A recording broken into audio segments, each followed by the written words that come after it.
السلام عليكم ورحمة الله وبركاته. وعليكم السلام ورحمة الله وبركاته.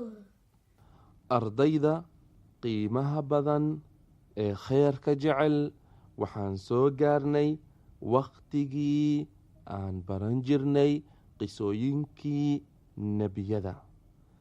maanta waxaan baranaynaa qisadii nebi aadam calayhi assalaam. ilaahay subxaanahu wa tacaalaa nebi aadam wuxuu ka abuuray ciidda ama dhoobada. markuu ilaahay abuuray nebi aadam calayhi assalaam, wuxuu baray magacyada shay walba. ilaahay wuxuu dhahay wacallama aadama alasmaa'a kullaha. ilaahay wuxuu amray malaa'igta in ay u sujuudaan nebi aadam calayhi assalaam. ilaahay wuxuu dhahay waid qulnaa lilmalaa'ikati isjuduu liaadama fasajaduu ilaa ibliisa abaa wastakbara wakaana min alkaafiriin.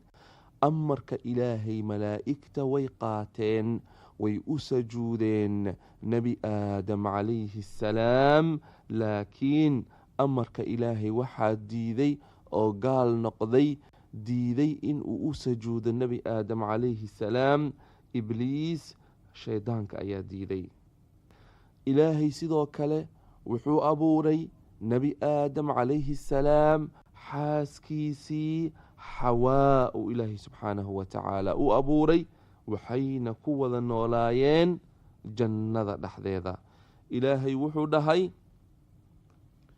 وقلنا يا آدم اسكن أنت وزوجك الجنة وكلا منها رغدا حيث شئتما ولا تقربا هذه الشجرة فتكونا من الظالمين. إلهي وحو كلها النبي آدم عليه السلام يحاسكيسي حواء in ay wada noolaadaan, ay ku wada noolaadaan jannada dhexdeeda.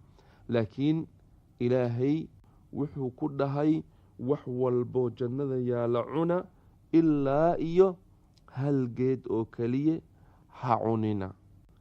kadibna shaydaanka ayaa khiyaamay nebi aadam calayhi assalaam iyo xawaa, wuxuuna ku qalqaaliyey in ay cunaan geedkii ilaahay uu dhahay ha cunina. faazallahuma ashayطaanu canha faأkhrajahumaa mima kaana fiih. kadib markii shaydaankii uu cunsiiyey geedkii ilaahay uu ka mamnuucay inay cunaan, nebi aadam iyo xawaa geedkii ha cunina uu ilaahay dhahay markay cuneen, markaasi kadib ilaahay wuxuu keenay adduunyada oo jannada wuu ka soo saaray. ilaahay wuxuu dhahay qulna hbiطuu bacdukum libacdin caduw walakum fi lardi mustaqarun wamataacun ilaa xiin. ilaahay wuxuu xukumay in ay adduunyada imaadaan si wakti loogu noolaado, kadibna ilaahay xaggiisa ayaa loo laabanayaa, qof walba uu dhimanayaa.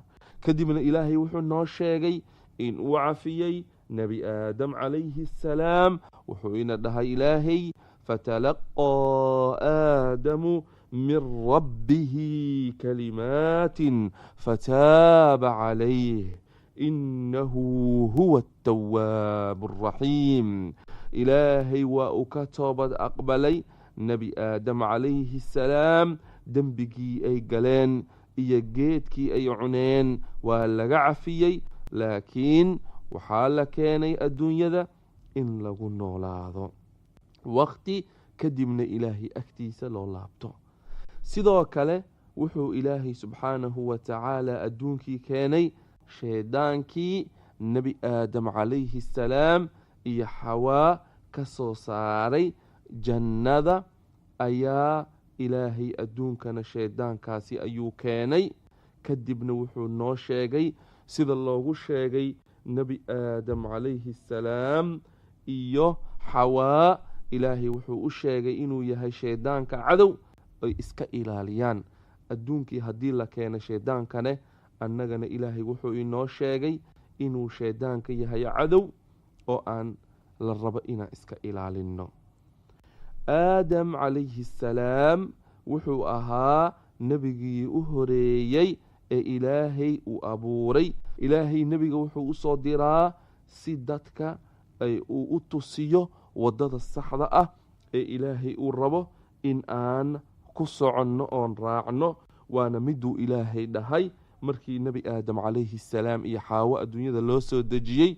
waxaa lagu dhahay qulna hbiطuu minha jamiica faimaa ya'tiyannakum minii hudaa faman tabica hudaaya falaa khawfun calayhim walaa hum yaxzanuun. ilaahay waddada saxda ah, waddada hanuunka ayuu ilaahay nebiyada u soo diray inay dadka tusiyaan. qofkii waddadaasi saxda ay nebiyadana bareen qaadana wuxuu leeyahay in uusan walwalin, uusan cabsanin, hoyga iyo meesha u hoyanayna inay noqoto janno.